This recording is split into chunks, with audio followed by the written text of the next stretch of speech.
the squad after the game on Saturday, and sort of how have you taken what the manager said about the aftermath of it? Obviously, it was a very disappointing result. It's clearly an opponent to the title race, so it was very disappointing, as I said, and the manager was not happy at all with our performance. And yeah, we just want to take conscience about the situation, even if it's our first defeat this season.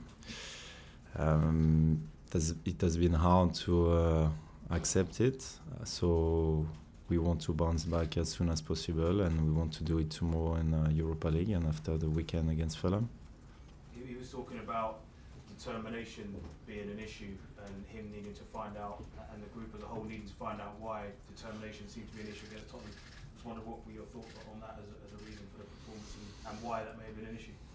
I don't think it was only a lack of determination. For sure, Tottenham start the game from the front foot better than us. I mean, you cannot concede 2 goals in the first 15 minutes, otherwise you put yourself in a very difficult position.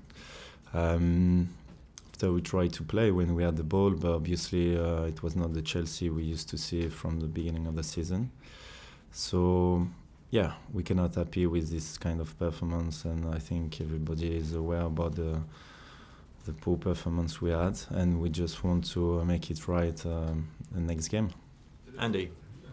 Olivier, the manager also alluded to, he said some of the players were saying that it was difficult after the international break because they'd been here, there and everywhere. I mean, some of the players were claiming this. Is this true? Do you think the international break played its part?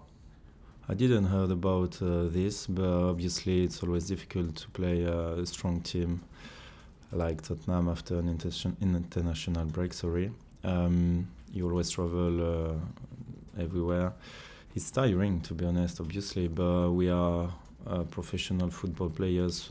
It's been a while for me. I'm in national team, and I'm very happy to play for my country. So I don't want to find excuses, and we know that's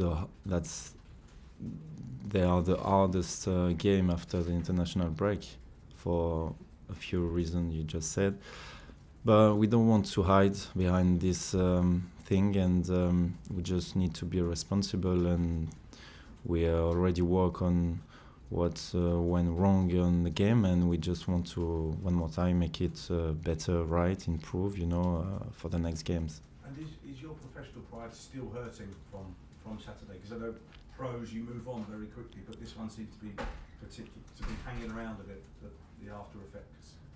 Excuse me, what so do you... Is your professional pride still hurting from Saturday, or have you moved on? Collectively. You personally? No, collectively, obviously, I'm not happy to lose that kind of game, especially one more time, because this is an opponent, direct opponent to the title race. So yeah, when you lose, you're not happy, you're not proud of your performance. So basically, it's a normal feeling to feel angry about what we've done on the pitch, and we cannot be satisfied with that kind of performance. But personally, I always try to bring something when I come on the pitch. And the manager bring me on. I just try to show my determination and to show that I'm ready to help the team when I can. And yeah, after he makes his choices, but I just try to give my best on the pitch, and after to change things, we'll see. Adam?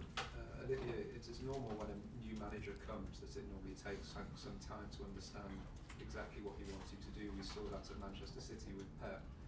How far off do you feel this group of players and yourself are from fully understanding the new manager? I think we understand his philosophy, how he wants us to play on the pitch.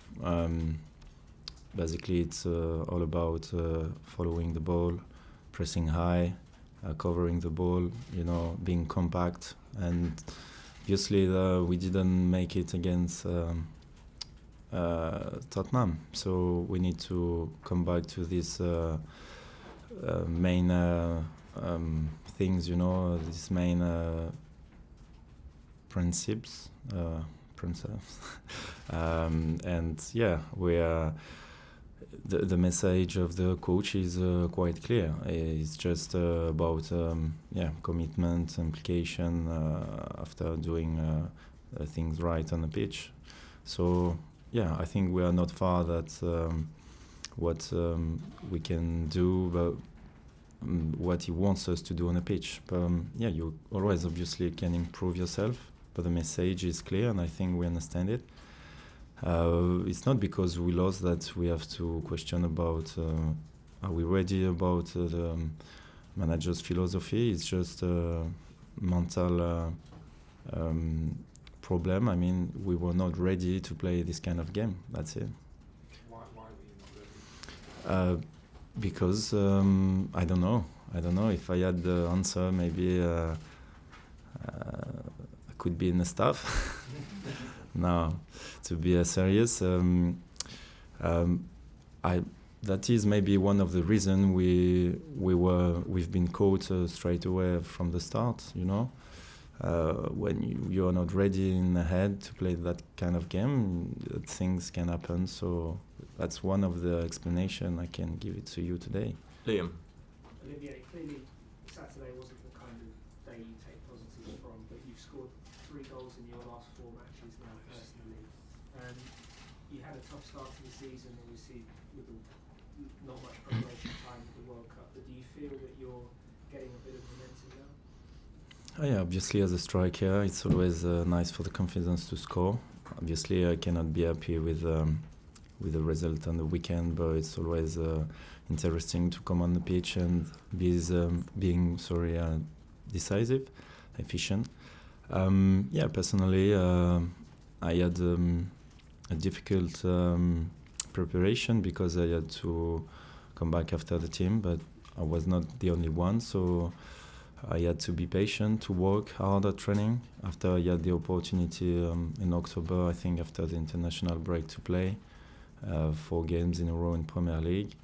I was feeling very well, you know, and after the next international break, when I came back, yeah, the manager just changed his mind about who has to start, and I just accept and work more at training to come back in the starting 11. But and Alvaro did well, so that's quite a fair competition between us. And when he's doing well, it's normal that you have to wait and work hard at training to come back in the starting 11. But obviously, if I want to come back, I need to be efficient and show the manager that I'm ready. I do. So now just want to carry on like that and yeah, keep that momentum. Moose, Simon and Paul. Just following on from that, so how frustrating is it when you're not playing week after week? Because you won the World Cup this year with France, which is a massive thing for you. You seem to play well with Eden Hazard and bring the best out of him. So, you know, because you're also 32 now, so how frustrating is it when you're sat on the bench every week? Yeah, it's quite tough for me these few past weeks, because obviously I'm a competitor. I want to be on the pitch to help the team to reach our target, to give my best. But you know, you are part of a big club. There is another very good striker. So as I said, the competition is quite fair. And yeah, I won the World Cup this summer. I feel blessed, and it was an amazing achievement, but bring me a lot of confidence. But now, you know, it's part of the past, and I want to look forward. And now, you know, it's true, I'm 32, but I still have, I think, a few years in front of me at the high level. So I'm not gonna give up. I'm not gonna give everything, you know, and the few months coming are very important for me, so I will be fully committed to finish the season as best as I can. Olivier, you obviously know N'Golo very, very well. His change of position has come under a lot of scrutiny. How do you think he's adapted to playing a different position for Chelsea this season?